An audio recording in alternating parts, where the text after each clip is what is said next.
so magandang araw muli sa inyong lahat mga kamaestro. Ayan, so nagbabalik na naman tayo ngayon para dito sa ating panibagong video.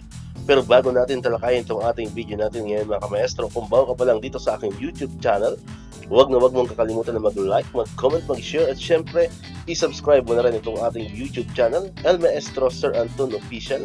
Ulitin ko po, paki-search lamang sa inyong mga Google, sa inyong mga browser, sa inyong mga YouTube ng El Maestro Sir Anton Official at lalabas na po itong ating channel. Pakiclick lamang po ang subscribe button dyan kasi libre lang naman po yan, wala pong bayad yan. And syempre, ang notification bell button, pakiclick na rin po para manonotify kayo. Always updated kayo every time na may mga bago tayong upload na video katulad nito.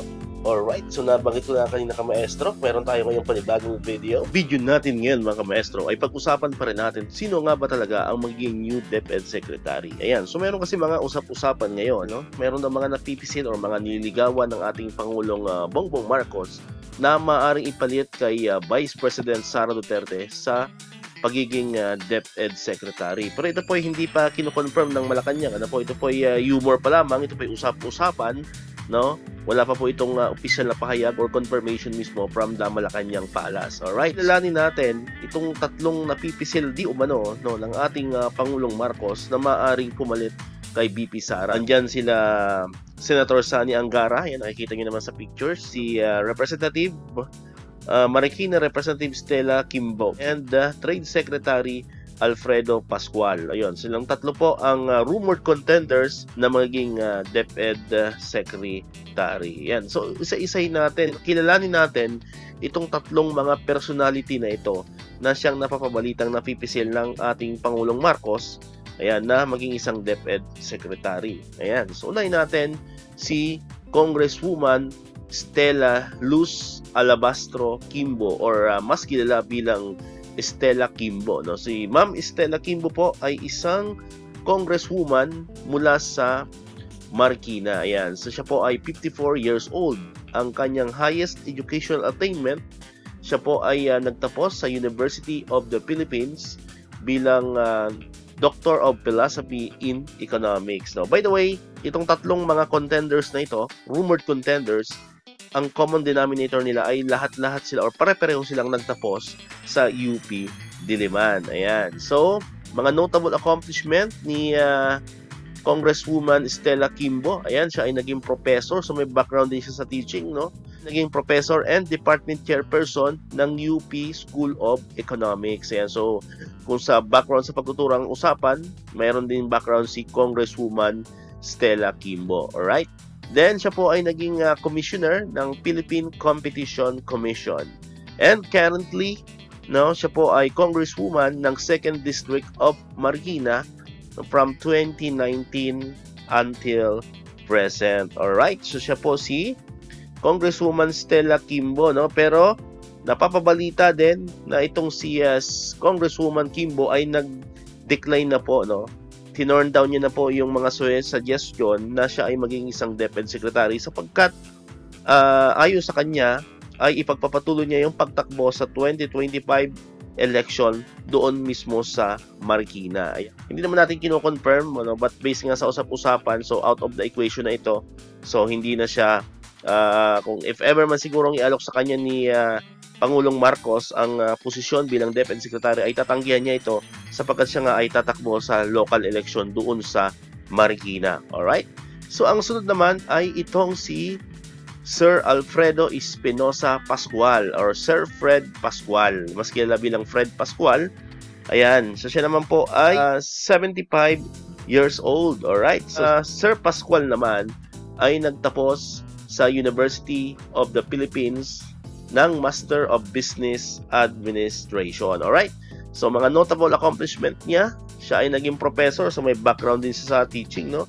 Siya ay naging professor sa Ateneo de Manila University at sa UP Diliman. Next, department manager siya ng Procter & Gamble, no? Isang private company. Then, our assistant vice president siya ng RCBC, no? Yung bangko, no po. And then, naging UP president siya, the 28th UP president, no, from 2011 to 2017. And currently, no, sa tingin natin ito yung pinaka-highlight ng accomplishment ni Sir Fred Pascual. So siya ang kasalukuyang secretary ng Trade and Industry, no? Na-appoint siya ni Pangulong Marcos noong nakaraang 2022 para pamunuan ang Trade and Industry. Alright, so yan po yung background naman nitong si Secretary Fred Espinosa Pascual. Alright, yan. At ang ikatlo, no, na napipisil ng ating Pangulong Marcos, ito nagawan ko na ng vlog ito. Andun siya dun sa isang video na na-post ko na dito sa aking channel. Ayan. So, si Senator Sonny Angara or ang kanyang buong pangalan ay Juan Edgardo Manalang Angara. So, si Senator Angara naman po ay 51 years old. Ayan. Siya ay nagtapos. Ang highest educational attainment niya ay Bachelor of Laws, no, sa University of the Philippines, Diliman, and nagkuha pa rin siya ng Master of Laws naman sa Harvard University. And ang kanyang mga notable accomplishment ay eto. Siya ay naging congressman ng Aurora. Actually, doon siya nakilala, no, sa Aurora.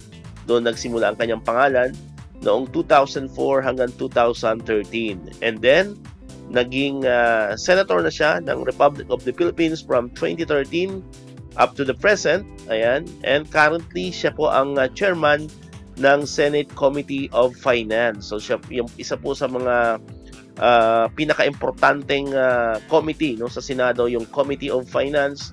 So, si Senator Angara po ang may hawak niyan. And, syempre, sa kasalukuyan, siya din ang chairman ng Samahang Basketball ng Pilipinas or SBP. Okay? So, sa tatlong ito, si Senator Angara ang talagang ini-endorse din ng kanyang kulig na si Senator Win Gatchalian bilang chairman ng Basic Education Committee, no? So siya ini-endorse din ni Senator Win Gatchalian. And according naman kay Senator Sonny Angara, wala pang formal na imbitasyon sa kanya ang Malacanang or si Pangulong Marcos, no, para dito sa posisyon nito na DepEd Secretary. And according din sa kanya, sa usap-usapan na kapag siya daw ay inalok ng posisyon bilang DepEd Secretary ay sa tingin niya mahirap tanggihan kapag si Pangulong Marcos na raw ang umalok mismo sa kanya ng posisyon bilang isang DepEd Secretary, no? But at the moment, no, wala pa naman ng formal na usapan, hindi pa naman formal na ino-offer sa kanya, so wala pa talaga. Okay? And tatandaan din natin, magtatapos na po ang term ni Senator Angara, no, sa mga nagtatanong diyan. So bakit siya ang maging DepEd Secretary? Di ba siya ay kasalukuyang senador, no? Sa mga hindi pa nakakaalam, magtatapos na po ang term ni Senator Angara nitong 2025. So in the coming election, tapos na po ang term niya ng pagiging senador. So may posibilidad talaga na baka tanggapin niya yung posisyon ng DepEd Secretary, no? Pero sabi nga natin, wala pang nakakaalam niyan, no? Kasi siyempre, kahit nga si Pangulong Marcos ay wala pa naman talagang personal na pag-alok sa kanya. Alright, so far po, yan po yung ating video sa araw na ito, no? Ipinakilala ko lamang po sa inyo yung tatlong mga napipisil, no, ng Malacanang, especially ni Pangulong Marcos, na pumalit kay BP Sara sa pagiging isang DepEd Secretary. Kayo ba? Kung kayo ang tatanungin ko, mga kamaestro, pabor ba kayo doon sa tatlo na yon? Sino ba para sa inyo ang medyo napipisil ninyo doon sa tatlong pinakita natin na mga personality, no, na humawak ng ating Department of Education, especially sa mga kasamahan ko, mga teachers dyan, sa mga kamaestro natin dyan.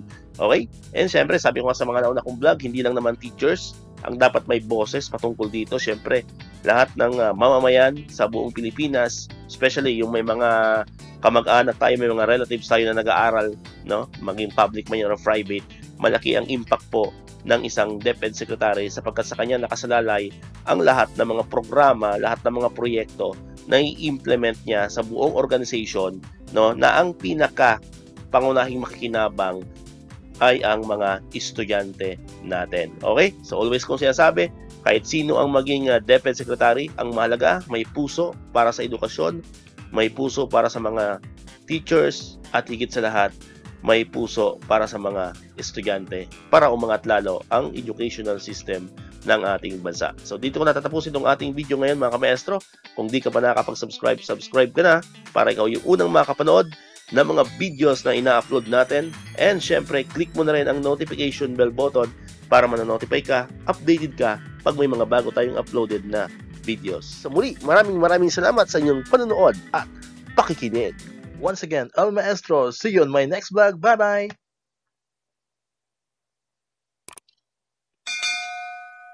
1, 2, 3.